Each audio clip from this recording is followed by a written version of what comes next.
I am Nagachandu. I am currently pursuing my BTech third year in Gayatri Vidya Parishad College of Engineering Autonomous, Visakhapatnam. I am currently learning full stack web development in Nextwave. Recently, I got internship offer in Mobishala as a software developer through Nextwave.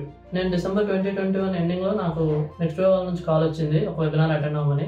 నేను మా father కలిసి నెక్స్ట్వేవ్ webinar attend అయ్యాము. ఆ వెబినార్లో నెక్స్ట్వేవ్ వాళ్ళ curriculum గురించి చెప్పారు. ఇట్లా full stack web development specializations ఇలా నేర్పిస్తామని చెప్పారు. అయితే నేను జనవరి 10th 2022లో నేను full stack web development learning అనేది నెక్స్ట్వేవ్లో స్టార్ట్ చేశాను. అలా నేను నెక్స్ట్వేవ్కి రావడం జరిగింది. మనకి నెక్స్ట్వేవ్లో ఫుల్ స్టాక్ వెబ్ డెవలప్మెంట్ మాత్రమే కాకుండా పర్సనాలిటీ డెవలప్మెంట్ కోర్సెస్ ఇంకా కాంపిటేటివ్ ప్రోగ్రామింగ్ రిలేటెడ్ కూడా చెప్తారు. ప్రతి మాడ్యూల్లో ఏముంటాయంటే ఒక వీడియో ఉంటుంది, చీట్ షీట్స్ ఉంటాయి, ఇంకా ప్రాక్టీస్ ఉంటుంది, కొన్ని అసైన్మెంట్స్, కోడింగ్ ప్రాక్టీసెస్ ఉంటాయి. ఇవన్నీ మనకి ఆ కాన్సెప్ట్ మీద బాగా గ్రిప్ వచ్చేయడానికి ఇవి బాగా హెల్ప్ఫుల్ అవుతాయి. ఈ లెర్నింగ్స్ అనేవి ఈ వీడియో ఇవి వాచ్ చేస్తూ ఉండేటప్పుడు నేను నోట్స్ కూడా ప్రిపేర్ చేసుకుంటాను. ప్రతి వారం కూడా నోట్స్ రివైజ్ చేసుకుంటాను. నా ఇంటర్న్షిప్ విషయానికి వస్తే నేను ఇంటర్న్షిప్ కి అప్లై చేసిన ఒక వారం రోజుల తర్వాత నాకు ఒక అసైన్మెంట్ లింక్ వచ్చింది. అసైన్మెంట్ సబ్మిట్ చేసిన 2 days తర్వాత నాకు ఇంటర్వ్యూ కాల్ అయింది. ఆ ఇంటర్వ్యూ కాల్ లో నాకు రెజ్యూమ్ బేస్డ్ క్వశ్చన్స్ అడిగారు. ఆ రెజ్యూమ్ లో నేను మెన్షన్ చేసిన ప్రాజెక్ట్స్ మీద ఎక్కువ అడిగారు. అండ్ ఆ ప్రాజెక్ట్స్ ని చేయడానికి నాకు నెక్స్ట్వేవ్ లెర్నింగ్స్ అనేవి బాగా ఉపయోగపడ్డాయి. నా ఫ్రెండ్స్ కి ఇచ్చే సజెషన్ ఏంటంటే